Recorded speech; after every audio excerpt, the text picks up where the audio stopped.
Bonsoir à tous. Le sujet que nous vous proposons ce soir en appelle à votre conscience de citoyen de ce monde. Peut-être y penserez-vous la prochaine fois que vous ferez ce geste machinal d'automobiliste, vous arrêter à la pompe, faire le plein d'essence et reprendre la route.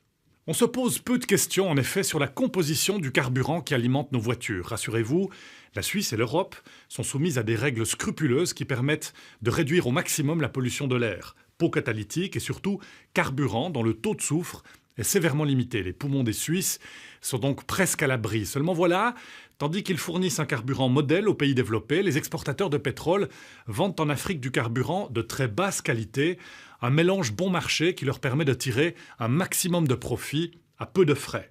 En fait, on peut carrément parler de carburant toxique qui contient jusqu'à 300 fois plus de soufre que le carburant vendu en Suisse. C'est vrai que ce trafic n'est pas illégal, car les normes de certains pays africains sont ridiculement basses. Mais cela a des conséquences sur la santé des Africains, puisqu'il contribue à faire exploser les maladies respiratoires et les décès prématurés. C'est un vrai scandale que dénonce Analyse à l'appui l'organisation suisse Public Eye. La Suisse et Genève, qui hébergent la plupart de ces grands traders de pétrole, sont en effet directement concernés. C'est un reportage signé Marie-Laure Baggioleni et Isabelle Ducret. L'Afrique de l'Ouest importe des carburants sales. Pourquoi ?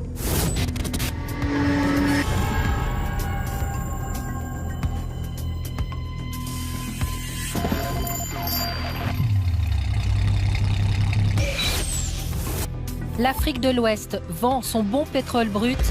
Pourquoi ?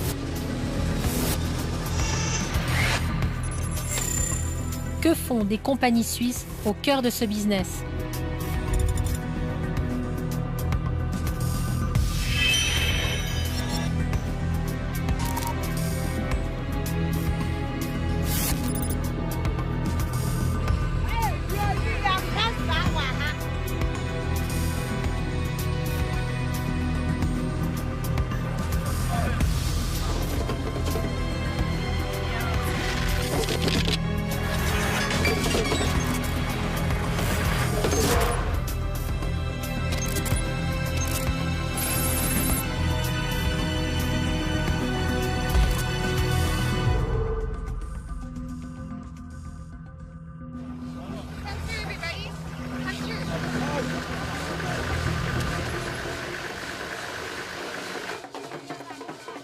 C'est un grand jour pour Puma Energy. La compagnie pétrolière a dévoré quelques parts supplémentaires du marché des carburants au Ghana et elle veut le faire savoir.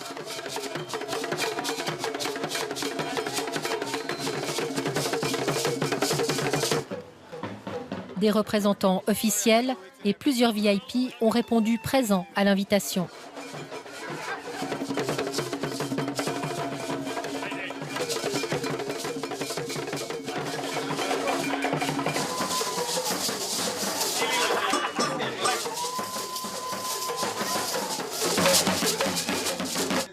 La presse est bien sûr de la partie.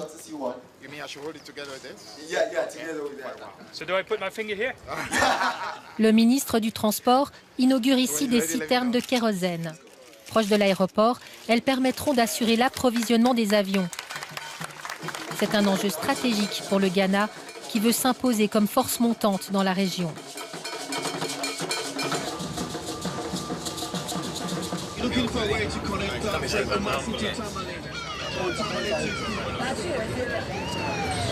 Bien escortée, la visite de presse continue au pas de charge. Prochain rendez-vous, cette station-service flambant neuve aux couleurs de Puma Energy. Elle en possède désormais 41 au Ghana. C'est peu, mais la compagnie a les dents longues. Bienvenue à la station-service de Puma Energy.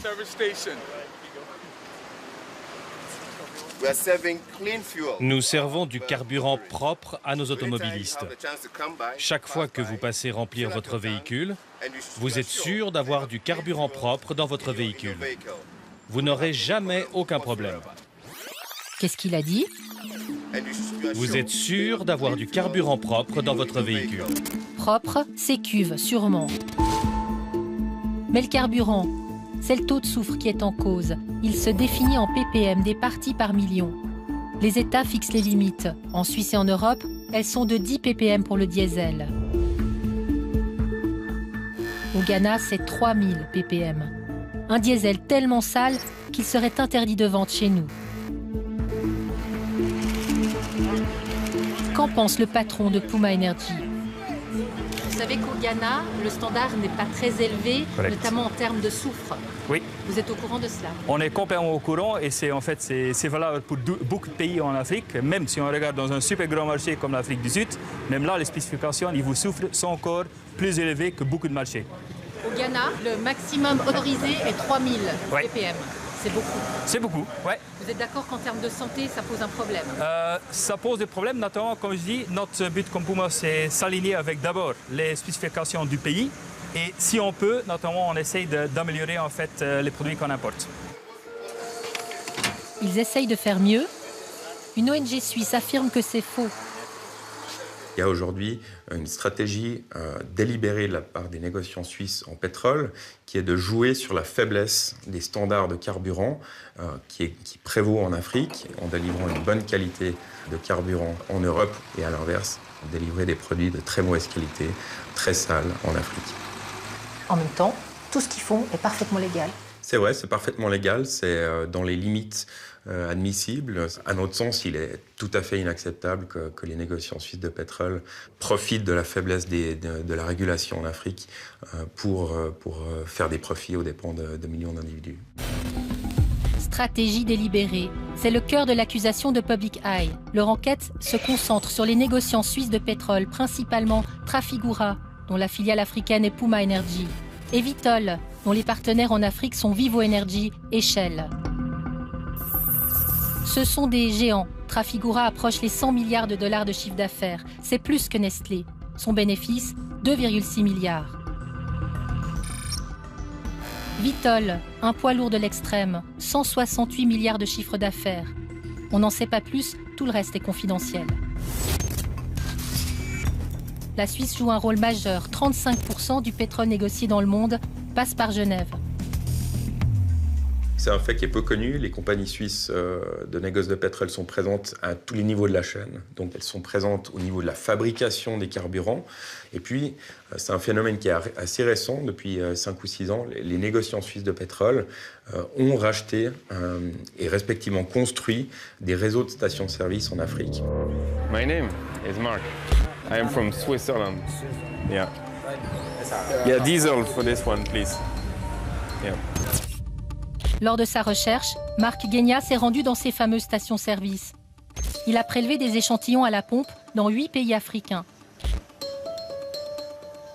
Selon les analyses, le taux de soufre dans le diesel est jusqu'à 300 fois plus élevé que chez nous.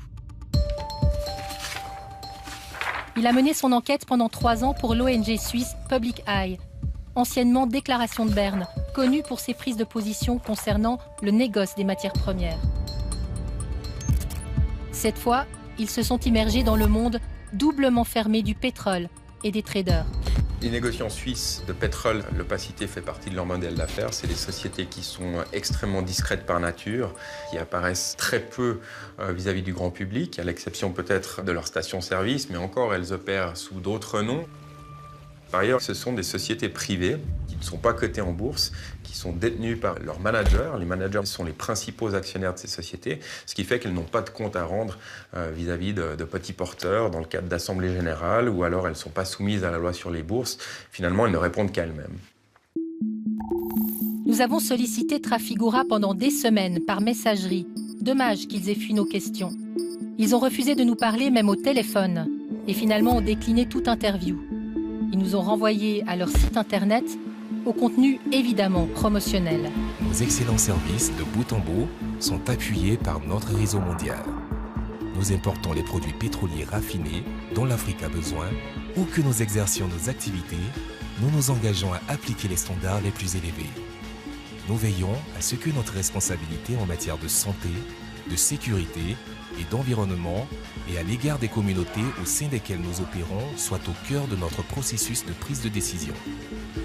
Trafigura redéfinit le négoce en Afrique. Quant à Vitol, leur réponse est laconique. Vitol et Vivo Energy respectent et appliquent les normes de toutes les juridictions où ils opèrent. Selon la loi ghanéenne, il n'est pas possible pour Vitol de fournir directement Vivo Energy en produits pétroliers. Vivo Energy est obligé de s'approvisionner auprès de la Chambre des importateurs, dont les compagnies fournissent des produits en accord avec les lois locales.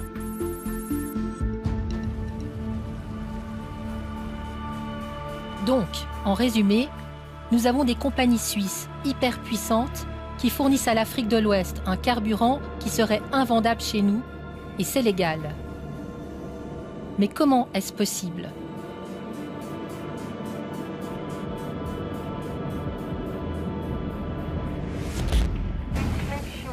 Notre enquête nous a conduits vers les ports pétroliers d'Amsterdam et de Rotterdam. Nous avons vite compris à quel point ce milieu du pétrole est fermé. I sent the email a few days ago and I didn't receive an answer yet. I sent it to media@shell.com. En Afrique de l'Ouest, nous avons choisi le Ghana, un pays où les compagnies suisses interviennent effectivement de la fabrication du pétrole à sa distribution. There are other companies that have their own pipeline here.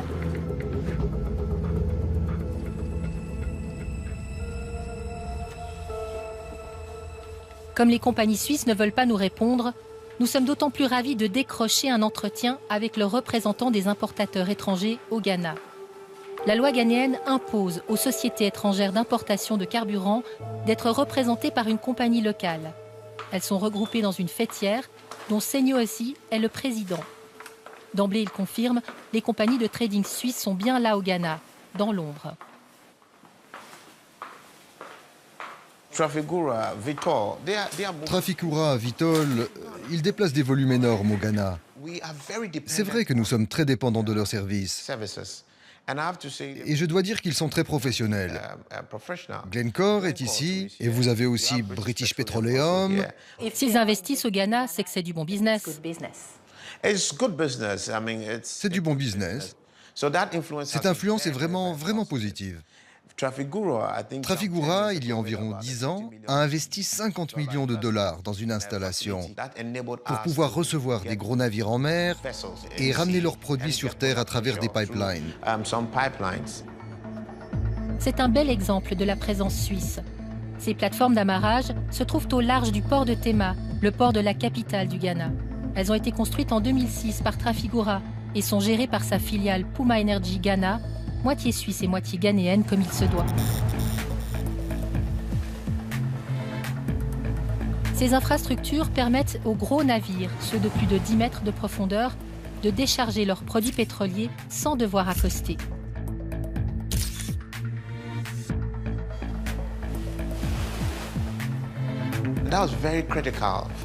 Ça a été crucial pour le Ghana, afin de pouvoir importer les produits. Ça a été très positif pour nous. La compagnie a passé un contrat de 10 ans avec le Ghana. Elle a investi et entretenu les installations, les a utilisées en priorité pour ses pétroliers et a perçu une taxe pour les navires concurrents. Ces plateformes reviendront au gouvernement ghanéen en août 2016. Tout le monde s'y retrouve très bien, mais ça ne résout pas le problème de la qualité du carburant importé. Et là, on touche un point sensible. Je peux vous dire qu'au Ghana, c'est l'un des pires taux au monde. Ce n'est pas le pire. Non, ce n'est pas le pire. C'est 3000 ppm. C'est 3000 ppm, vous avez tout à fait raison. C'est très mauvais. Ce n'est pas bien. Ce n'est pas bien. 3000 ppm, ce n'est pas bien, et nous sommes tous d'accord que ce n'est pas bien. C'est une discussion que nous avons eue l'année dernière, et c'est une discussion qui doit se transformer en action concrète dans l'année à venir. En attendant, les Ghanéens tous. Le dioxyde de soufre qui sort des pots d'échappement s'infiltre partout. On connaît depuis longtemps son influence directe sur l'asthme, les infections respiratoires et même les maladies cardiovasculaires. Récemment, l'OMS a même confirmé le lien entre dioxyde de soufre et cancer des poumons. Alors c'est vrai qu'en Afrique, il y a d'autres urgences, la pauvreté, la malaria ou Ebola aux portes du Ghana. Alors la qualité de l'air, quand on demande aux vendeurs des rues, ils ne s'en indignent pas. Ils vivent constamment dans cette pollution.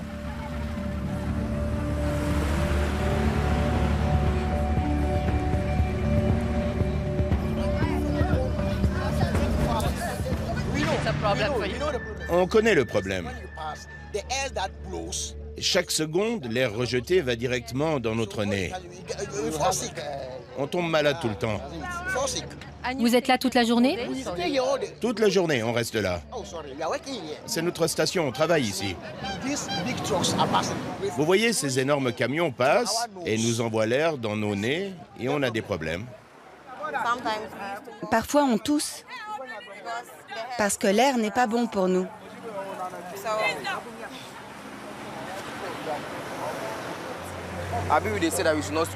On me dit de ne pas fumer à cause du risque de cancer, mais la fumée des voitures, ce n'est pas bon non plus pour le cœur. Si vous la respirez, c'est mauvais pour le cœur. Il y a beaucoup de maladies. Vous restez combien de temps par jour au bord de la route? Je viens à 4 h du matin jusqu'à 8 h du soir. De 4 h du matin jusqu'à 8 h du soir? Oui, tous les jours, et je suis là depuis bientôt 6 ans maintenant.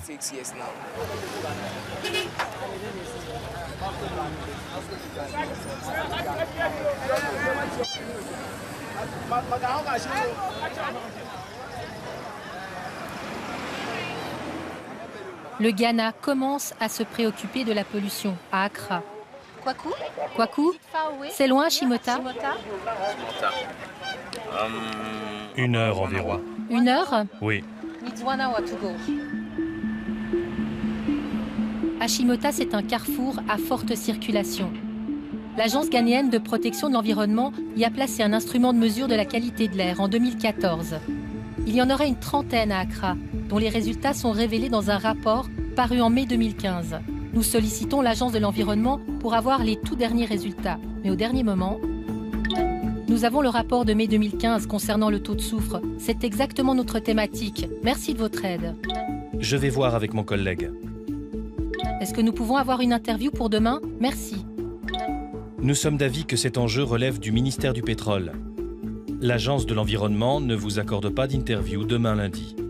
Merci.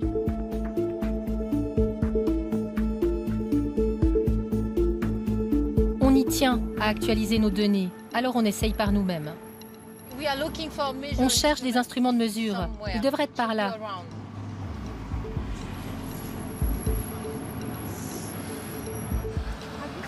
En désespoir de cause, nous demandons aux passants, avec l'aide des photos tirées du fameux rapport.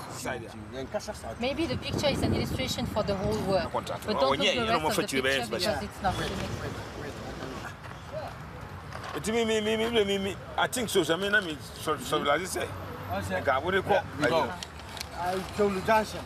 because by your my face at the Tafa, we say, Hono, Quano, if you move, say we are prepared. You mean, how do you be fixing the area out there? From here. From here to Taifa. Old burial. Because there we have the overhead, like the same thing. Yes. Okay, thank you for your help. Peut-être les instruments ont-ils été retirés ou déplacés. Thank you. Thank you. Bye. Thank you, bye-bye. Bye-bye. On se contentera des résultats 2014, déjà très inquiétants. L'air contient beaucoup trop de soufre et beaucoup trop de particules fines. Pour mieux comprendre, il nous fallait un point de comparaison. Qu'en est-il à Genève? Là, on mesure différents polluants.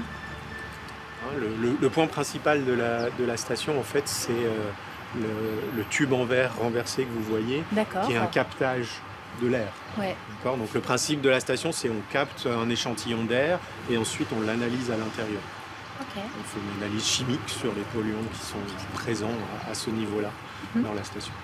Mais une petite question qui m'intrigue, c'est on n'est pas dans un quartier avec beaucoup de monde.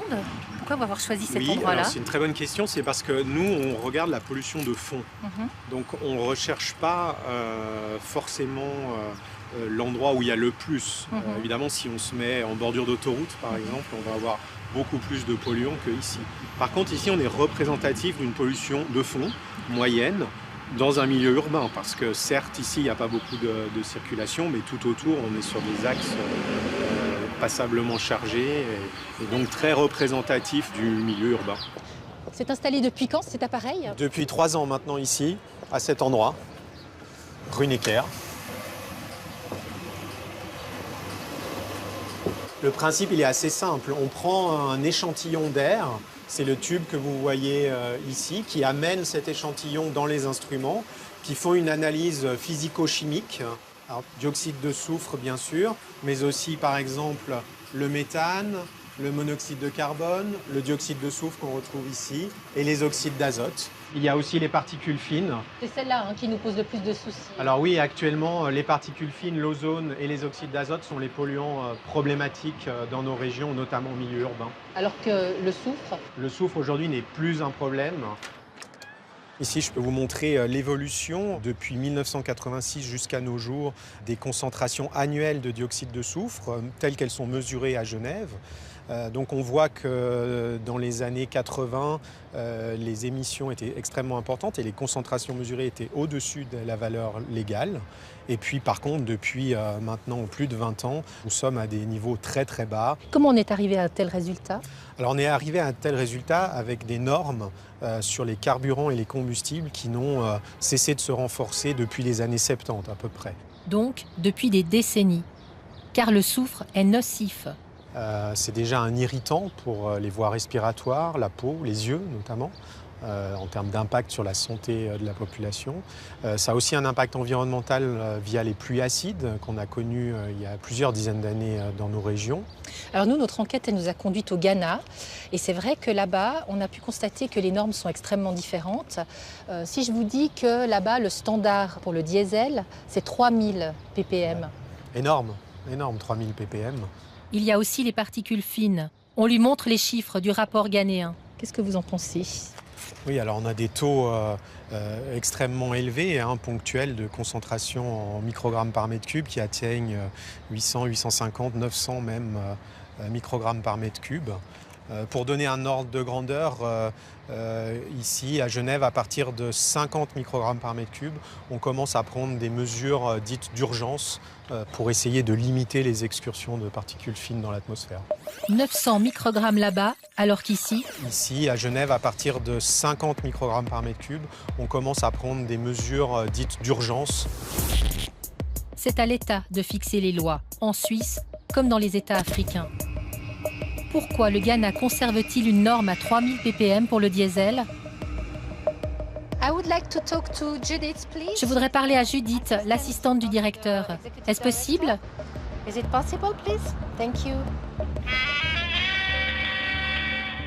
Nous tentons d'approcher les autorités ghanéennes avec cette question. C'est Judith? Non? Elle n'est pas là? Est-ce que le docteur est disponible? Puis-je lui parler? Ah, il est occupé. Judith a tous les détails. Nous avons envoyé un message. Elle a imprimé la lettre et nous avons maintenant juste besoin de joindre le directeur. C'est urgent. Merci de votre aide. C'est compliqué. Alors nous tentons une nouvelle stratégie.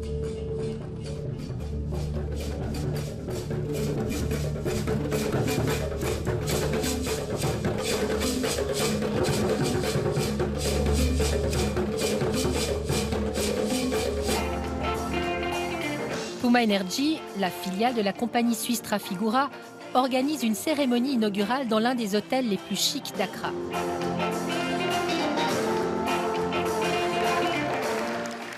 Leur programme annonce plusieurs autorités de très haut niveau. Et oui, le ministre du Pétrole est là, fort bien entouré. Si vous avez suivi la présentation, je pense que c'est bien d'applaudir Puma Energy Ghana. Ce sont de bonnes nouvelles pour le Ghana. C'est un grand plaisir de participer à cet événement important. L'événement capital de ce jour compte sur le chemin du Ghana qui file tout droit vers une transformation économique remarquable.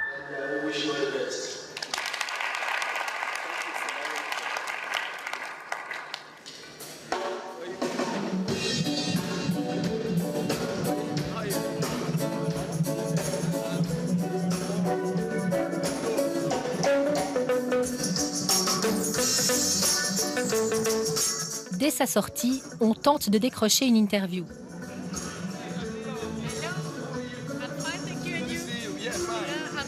Je suis de la télévision suisse. Suisse, ok. Oui, nous sommes là pour quelques jours pour un documentaire sur le pétrole au Ghana. À quel propos? Le pétrole au Ghana. Ah, le pétrole. Et le rôle des compagnies suisses. Est-ce qu'on peut avoir une interview avec vous? Oui, vous pouvez contacter mon bureau.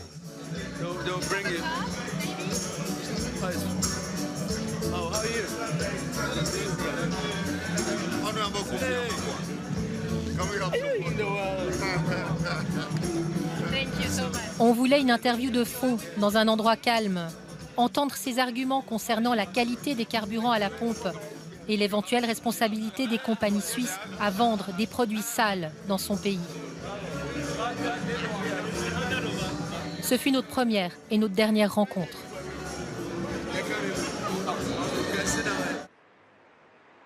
Ce que révèle le rapport de Public Eye, c'est que tout s'intègre dans un modèle d'affaires extrêmement bien pensé. Les négociants suisses de pétrole délivrent et vendent des produits pétroliers en Afrique, mais également les fabriquent à travers un procédé qu'on appelle en anglais le blending. C'est littéralement mélanger différentes qualités de carburant. Et l'idée sous-jacente à cette stratégie commerciale, c'est de fabriquer cette qualité africaine de carburant en détériorant sciemment la qualité des produits pour être au plus près des limites légales en vigueur en Afrique. Qu'est-ce qu'il a dit concernant le carburant? En détériorant sciemment la qualité des produits pour être au plus près des limites légales en vigueur en Afrique. On vous explique. Le raffinage de pétrole brut ressemble à une distillation. On chauffe le produit et selon la température, différents composants en ressortent, du plus propre au plus sale. D'abord, le gaz de pétrole, pour les bouteilles de butane par exemple. Ensuite, l'essence pour la voiture, ou le naphta pour fabriquer notamment le plastique. Arrive après le kérosène pour les avions. Ensuite, le diesel, l'autre carburant pour les voitures et les camions. Suivent encore le fioul domestique pour les générateurs et les huiles de base. Et enfin, ce sont les fioul lourds, imbibés de soufre. Les compagnies de négoce de pétrole achètent ces fioul lourds à bas prix. Puis, comme dans une recette de cuisine, elles ajoutent des ingrédients moins sulfurisés pour créer un maximum de carburant au moindre coût et qui sera juste à la limite légale des standards autorisés. Très bas, comme on l'a compris, pour ce qui s'appelle la qualité africaine.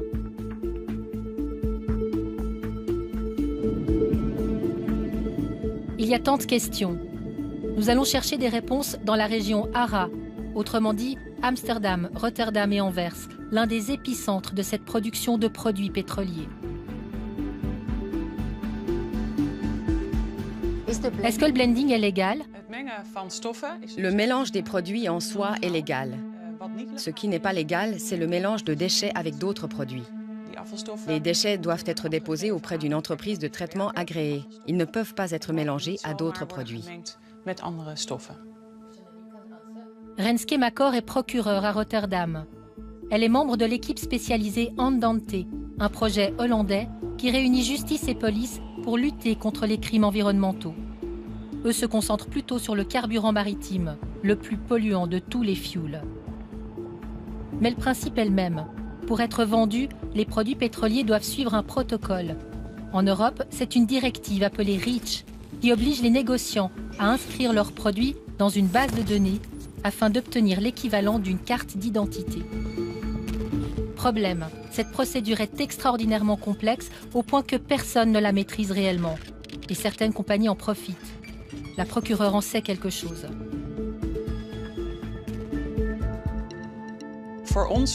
Pour nous, dans notre optique d'application du droit pénal, la directive REACH est un défi.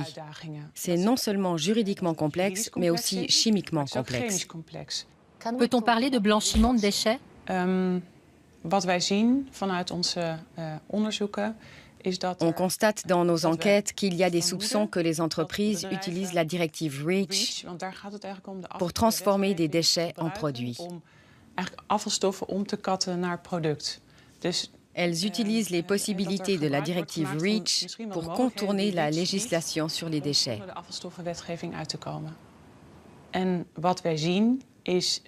Dans ces affaires, il y a un double gain.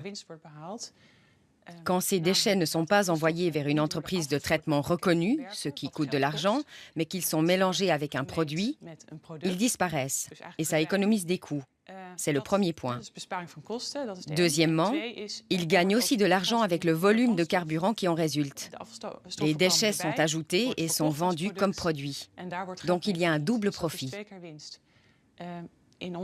Dans une enquête qui touche la directive REACH, nous allons chercher les profits illégaux et nous tentons de les récupérer. Une autre question nous tarabuste depuis longtemps. Est-ce possible de fabriquer un produit pétrolier qui est interdit à la vente dans le pays et de l'exporter dans un autre pays où il n'est pas interdit? Est-ce légal? Oui, c'est possible en soi que, par exemple, ici, aux Pays-Bas, on fabrique un produit qui contienne trop d'une substance et qu'on ne puisse donc pas l'utiliser ici, mais qui peut l'être en Asie ou en Afrique. N'y a-t-il pas un problème éthique? Il peut y avoir un problème éthique, mais nous ne considérons pas cet angle. Nous regardons l'aspect juridique.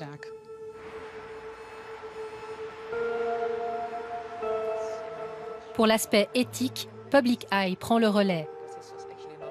Tous ces mélanges de produits pétroliers n'ont plus de secret pour Marietta Arjono.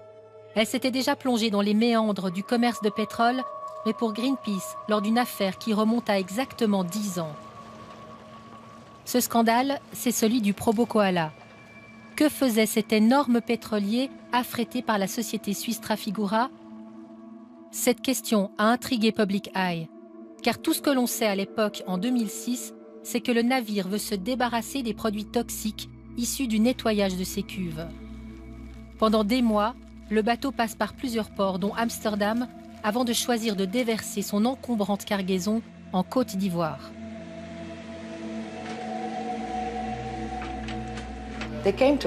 Ils sont venus à Amsterdam. Là, il leur a été possible de le traiter correctement. Mais ils ont rejeté cette option parce qu'ils la trouvaient trop chère. Donc ils sont repartis avec le déchet et ils ont décidé de le jeter en Afrique de l'Ouest. Trop cher? C'était combien? Je crois que c'était autour d'un demi-million de $. Pour Trafigura, c'est beaucoup? C'est rien du tout. Le déchet toxique est confié à une petite entreprise ivoirienne qui l'abandonne n'importe comment.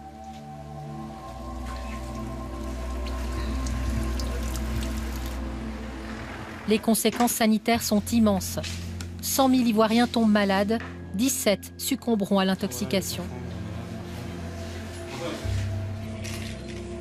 Moins d'un an plus tard, la compagnie suisse Trafigura négocie avec le président ivoirien.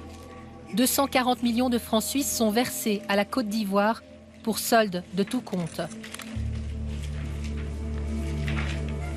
Ma préoccupation, c'est que le peuple soit dédommagé. C'est que l'État soit dédommagé. Ce sont mes deux préoccupations. Or, nos amis du groupe Trafigura ont accédé à nos demandes. L'État ivoirien a refusé toute intervention judiciaire internationale. Quant à Trafigura, la compagnie suisse a toujours nié toute responsabilité dans l'affaire. Son directeur l'a bien précisé à l'époque.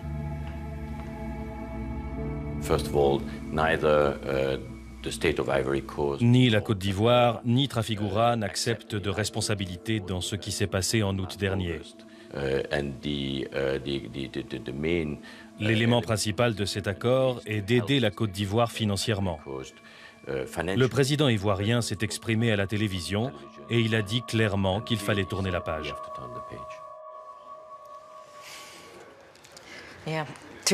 Tourner la page. Aucune obligation, aucune responsabilité d'entreprise. Tous ces mots qu'il utilise, ce sont les mots d'une compagnie qui ne prend aucune responsabilité, qui ne tient aucun compte de ses actes. Tourner la page, peut-être pour eux c'est facile, mais pas pour les gens qui ont été exposés. Cette année, 50 000 victimes ivoiriennes réclament justice. Elles ont déposé une plainte collective en Hollande contre Trafigura. La procédure est en cours. Avant de nettoyer ces cuves, le Probo Koala effectuait du blending de basse qualité. Public Eye l'a découvert et l'ONG a surtout mis en lumière par son enquête que le procédé est une systématique. Le blending est très courant et c'est légal. Mais ce qui est illégitime à nos yeux, c'est de fabriquer un produit de mauvaise qualité et de le faire exprès. Il existe même un logiciel qui permet de savoir quel mélange est le plus profitable. C'est une pratique que nous avons constatée dans le port d'Amsterdam, dans le port d'Anvers, mais aussi à bord de tankers. C'est un modèle d'affaires qui vise à faire beaucoup de profit. L'experte de Public Eye insiste beaucoup sur le fait de produire exprès de la mauvaise qualité. Les ports d'Amsterdam ou de Rotterdam sont considérés comme des plaques tournantes de ce blending.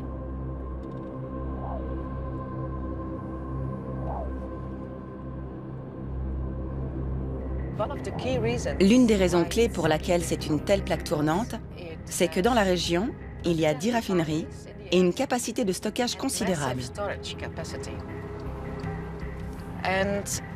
C'est aussi une position stratégique pour la côte ouest de l'Afrique.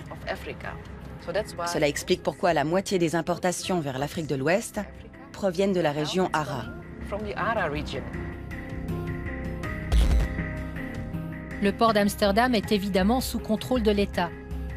Mais nous découvrons que les terminaux sont propriété de compagnies privées qui préservent farouchement la confidentialité de leurs clients. C'est impossible d'entrer ici. Oui.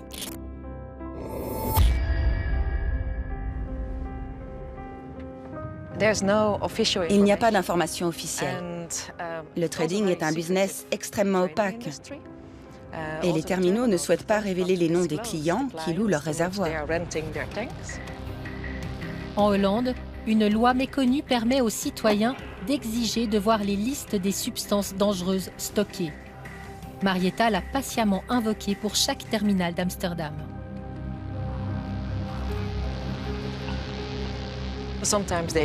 Parfois, ils ne voulaient pas me donner une copie, donc j'avais juste le droit de m'asseoir pour prendre des notes. Et parfois, nous avons pu, malgré le fait qu'il n'y ait pas d'informations officielles, nous avons pu identifier des cas réels où des tankers affrétés par des Suisses chargent de l'essence ou du diesel pour le marché africain. Et nous avons pu obtenir la recette du mélange. C'est de cette manière que nous avons pu établir à quel point les produits pétroliers envoyés vers l'Afrique sont sales. Elle nous emmène dans l'un des rares endroits du port d'Amsterdam où l'on peut s'approcher un tout petit peu plus des pétroliers. Combien de temps a besoin un gros tanker comme ça pour se charger? Cela dépend de la taille du tanker, mais facilement 18 à 20 heures. Ils peuvent effectuer le mélange aussi lorsqu'ils chargent. Le flux vient de différents réservoirs. Il commence avec le premier, puis le second. Ici, vous voyez les tuyaux? Oui, c'est intéressant. On peut dire que c'est l'autoroute, la route nationale, la petite route. C'est ce qui facilite le mélange ou le chargement. Et donc chaque tuyau a un produit différent? Oui. Et c'est possible que ces deux bateaux soient reliés. On dit alors quai à quai. Si c'est le cas, ils utilisent les infrastructures du terminal. Parfois, vous voyez deux tankers l'un à côté de l'autre, et là, ils font donc une opération de bateau à bateau. Donc, ils n'utilisent pas l'infrastructure. Ils se sont juste amarrés le long du quai. Nous lui demandons si, aujourd'hui, il y a des navires affrétés par des compagnies suisses et en partance pour l'Afrique de l'Ouest. J'ai regardé sur la base de données quels bateaux se trouvent au port aujourd'hui.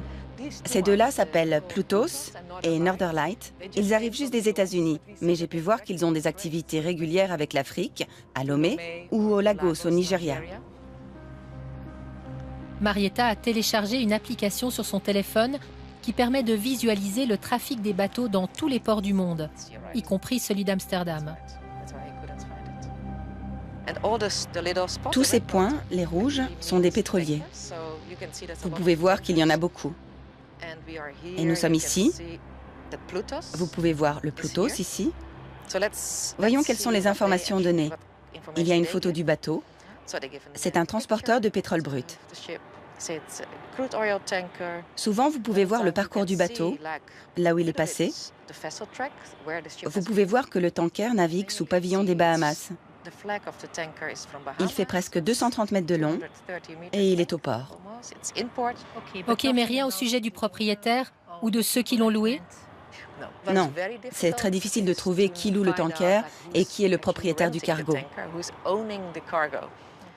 Et bien sûr, ce sont les gens les plus intéressants parce que ce sont eux qui donnent les instructions aux pétroliers. Quoi faire, où aller, que mélanger. Ce n'est pas une information publique? Non. Ce sont des bases de données maritimes confidentielles. Vous devez payer, c'est la seule façon d'avoir plus d'informations.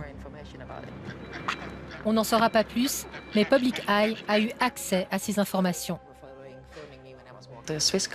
Les compagnies suisses, une douzaine de petites, mais aussi les très grandes comme Vitol, Trafigura, Adax, Mercuria, sont très présentes dans ce modèle d'affaires. En fait, elles sont très douées pour fabriquer ces carburants de très mauvaise qualité, parce qu'elles sont présentes tout le long de la chaîne de production. Elles ont des capacités de stockage dans des endroits stratégiques, dans plein d'endroits différents. Elles ont des raffineries et elles ont accès à des centaines de tankers. Donc elles sont capables de collecter les différents composants pétroliers et de les utiliser quand c'est le plus rentable. Elles se font beaucoup d'argent avec ça.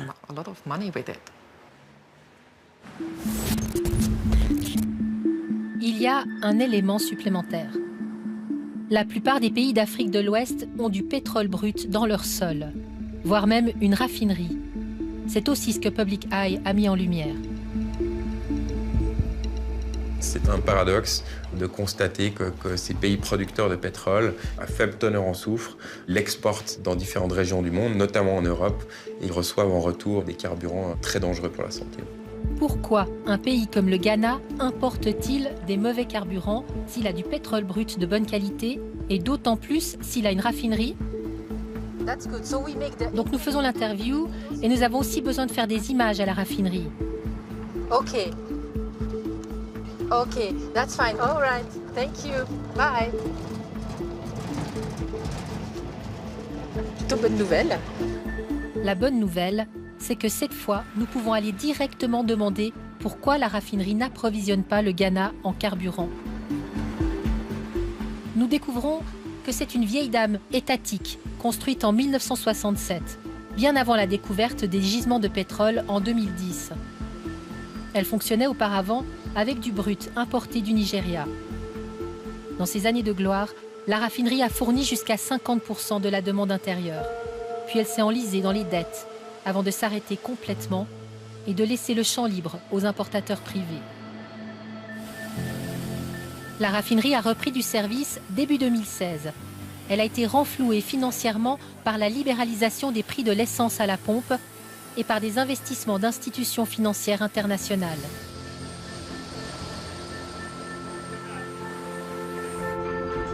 La reprise coïncide avec l'arrivée d'un nouveau directeur.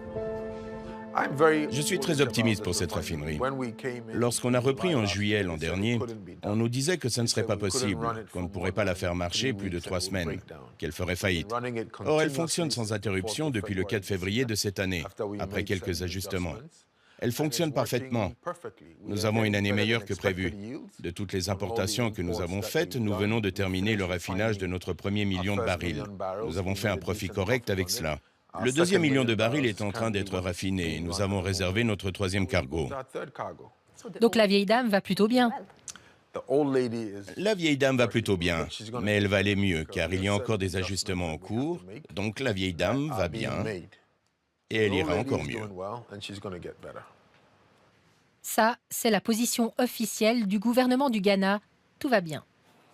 En face, il y a Senyo aussi, représentant les intérêts des importateurs, donc aussi des compagnies de trading suisses. Lui doute franchement de la réussite d'une raffinerie étatique. Les politiciens, selon moi, ne sont pas de bons businessmen. Pourquoi? Le gouvernement est plutôt au service du social. Son rôle est de redistribuer.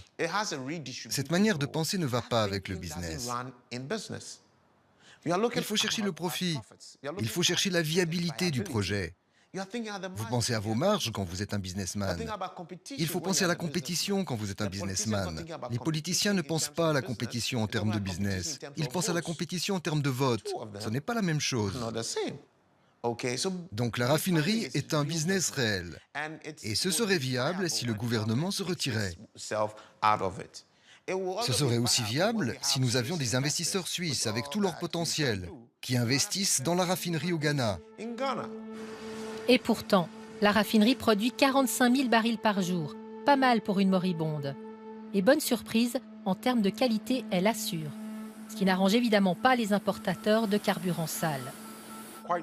Franchement, la vérité, c'est que les produits raffinés que nous fabriquons ici sont de meilleure qualité que tout ce que nous pourrions importer. Nous produisons de l'essence ou du diesel avec très peu de soufre. Lorsque vous savez que les importateurs mélangent, et ils mélangent avec du kérosène pour parvenir au bon volume et aux standards requis, au Ghana, nous n'avons pas besoin de faire ça. Vous savez qu'elles font des gros profits, les compagnies suisses, avec ça. Oui. Vous ne pensez pas qu'elles vont se battre pour leur territoire? Ce qui est intéressant, c'est que nous ne voyons pas cela comme une mauvaise chose. Cela signifie, si vous vous battez, que vous souhaitez la compétition. Et la compétition, c'est bien. Je suis en faveur du business. Je suis en faveur du secteur privé. Parce qu'en fin de compte, si vous faites monter les enchères, parce que la compagnie nationale a élevé le niveau, le secteur privé suivra le mouvement. Est-ce possible? Il y a un exemple, celui de 5 pays d'Afrique de l'Est, dont le Kenya. Ils ont adopté fin 2013 des standards de qualité des carburants proches des normes suisses ou européennes. C'est une décision qui a été prise et qui n'a eu aucun impact sur le prix à la pompe pour les consommateurs, qui n'a eu aucun impact en termes de rentrée fiscale ou de subvention pour le gouvernement. Ils ont tout simplement réussi à limiter les profits que se faisaient les négociants en délivrant des produits de mauvaise qualité. On a réussi à calculer à travers différentes études qui ont été publiées par des organismes comme la Banque mondiale, par le Programme des Nations Unies sur l'environnement, que l'impact à la pompe sur le prix du litre d'essence ou de diesel pour amener cette qualité de carburant au niveau de la qualité européenne est très très faible. C'est 2 centimes par litre d'essence. 2 centimes par litre d'essence. Les compagnies suisses ne peuvent-elles vraiment pas faire un effort? Regardez, prenez tous les Suisses qui font ça. Ils sont là pour l'argent. Tout le monde a besoin de faire du profit pour conserver les emplois et présenter des bénéfices aux actionnaires qui à leur tour investissent et génèrent des emplois ailleurs. Donc même si on considère le profit en termes d'argent, cet argent a une valeur économique et des implications pour tout le monde. Donc ce n'est pas qu'une question d'argent, c'est une situation économique. Alors comment font les pays d'Afrique de l'Est? Je suis complètement d'accord avec vous. Cela doit être fait. C'est une décision politique? C'est une décision politique. Et quand une décision politique est prise, les businessmen suivent. Le gouvernement veut vendre à un certain prix. Le businessman ne peut fournir à ce prix que si la qualité est basse. Donc s'il décide de garder une qualité inférieure, vous ne pouvez pas blâmer le businessman. Je ne pense pas que les gens sont bons parce que c'est bon d'être bon. Les gens sont bons parce que le système les incite à être bons. Selon Public Eye, ce n'est pas tout à fait aussi simple. Il y a quand même un lobby organisé des importateurs de carburant au Ghana. C'est un secteur qui est souvent sujet à des conflits d'intérêts entre des politiques et leur entourage qui se mêlent de ces affaires-là, qui sont parfois propriétaires directs ou indirects de sociétés d'importation et qui qui n'ont pas un intérêt à ce que ça se sache.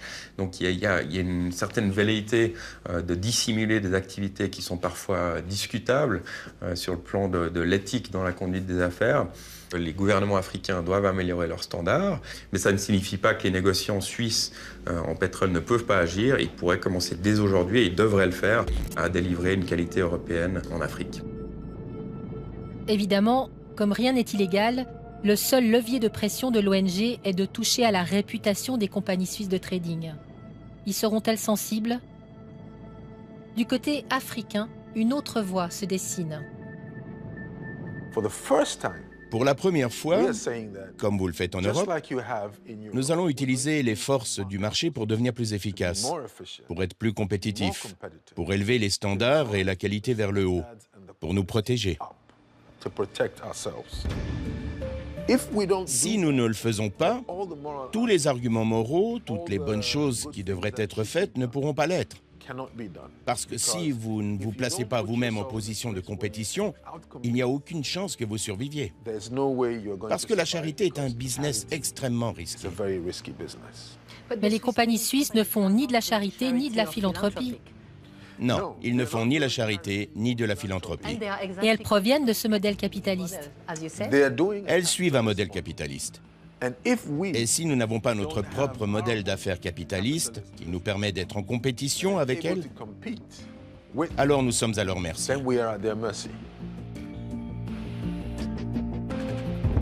Le Ghana tente de se battre. Il ne veut plus avaler ses mauvais carburants et regarder grossir les profits des géants du négoce. Il aimerait entrer dans la danse, avec l'espoir cette fois d'imposer sa cadence.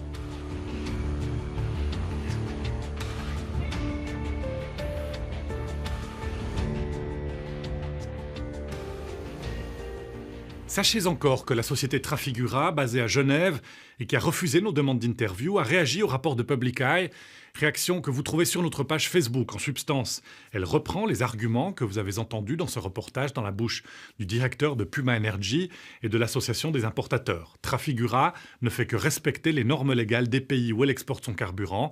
Pour le reste, elle conteste avoir une stratégie pour maximaliser ses profits grâce au carburant sale. Le rapport de Public Eye risque cependant de faire bouger les consciences. Le programme des Nations Unies pour l'environnement a qualifié ce trafic d'inacceptable. La Hollande, directement concernée, je cite, de scandaleux.